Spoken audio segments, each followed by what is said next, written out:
Sure.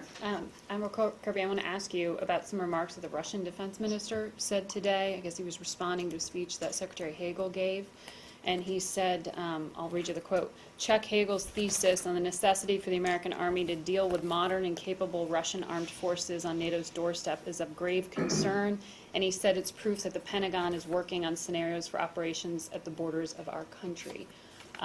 He thinks the U.S. military is planning some sort of aggressive action there. Do you want to respond or give some context there? I mean, were those comments made as any kind of threat?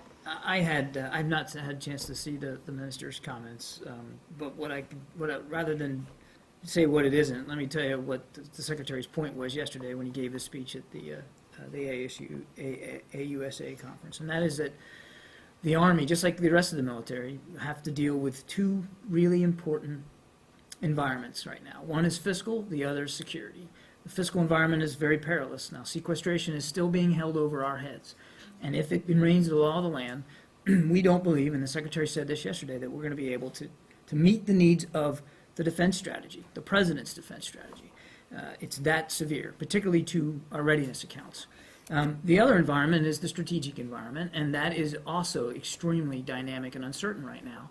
And that uncertainty is fed by what President Putin is doing inside and outside Ukraine.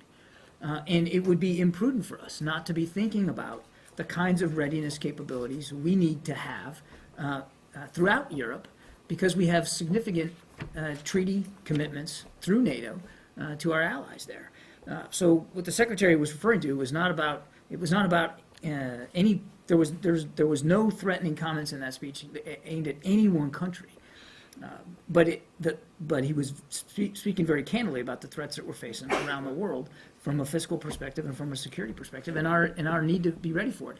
And all the services, not just the Army, have got to adapt to this environment, and that's going to, it takes a little bit of belt tightening for sure, actually more than a little bit, but it's also going to take a lot of innovative thinking, and this is what the Secretary was referring to, about how we posture the military going forward. That's what he was calling for in that speech. Can I ask you what he meant by calling it revisionist Russia? Revisionist Russia? Yeah, what does that mean? Well, the Secretary? Yeah, Secretary Hagel. I think what he's referring to there is that that there appears to be in their intentions and their motives a calling back to the glory days of the Soviet Union.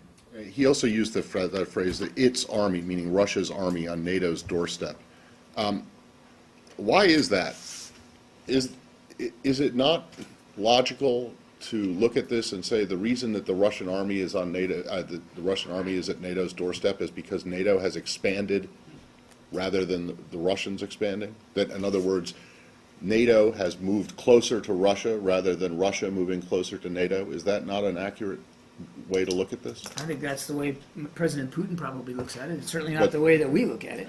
You don't think that NATO has expanded eastward toward Russia? NATO has expanded, Okay. and the expansion has been a good thing for... So the reason that the Russian army is at NATO's doorstep is not the fault of the Russian army, it's not the Russian army that's done it. It's NATO has moved closer to, moved I'm pretty east. sure it wasn't NATO who was ordering, upwards of 15 battalion tactical groups to within 10 kilometers of the border with Ukraine. And I'm pretty sure it wasn't NATO who put little green men inside Ukraine to destabilize eastern cities. I'm pretty sure that Ukraine is not a member of NATO. So unless that's changed. It's not Okay. changed, but I'm So, pretty sure the movement by Russia is Russia's decision. If NATO has moved east, the reason that the Russian army is closer or on NATO's doorstep is because NATO moved, not NATO because is not an anti-Russia alliance. NATO is a security alliance. for 50 years it was an anti-Soviet alliance. So Where's do you the not Soviet understand Union it? So do you not understand how, or can you not even see how the Russians will perceive it as a threat? And the fact that it keeps getting closer to their border while their troops, I mean, the places where their troops are, you say their troops are, and may have been in Ukraine and Georgia, are not NATO members. I'm not going to pretend to know what goes in President Putin's mind or Russian military commanders. I mean, I barely got a history degree at the University of South Florida. What I can tell you is that NATO is a defensive alliance. It remains a defensive alliance. Fair enough, but it has moved east, correct? I mean, that's just a fact. It has expanded, absolutely. Right, exactly. But And so there's the no reason reason for anybody to think the expansion is a hostile or threatening move. And we've been saying that throughout the last 15 years, Matt. It's like you're moving closer to Russia. You're blaming the Russians for being close to NATO. No. That's exactly what Hagel We're said. blaming the Russians for violating the territorial integrity of Ukraine and destabilizing the Okay, security which is situation not a inside NATO Europe. member. Which is not a NATO member.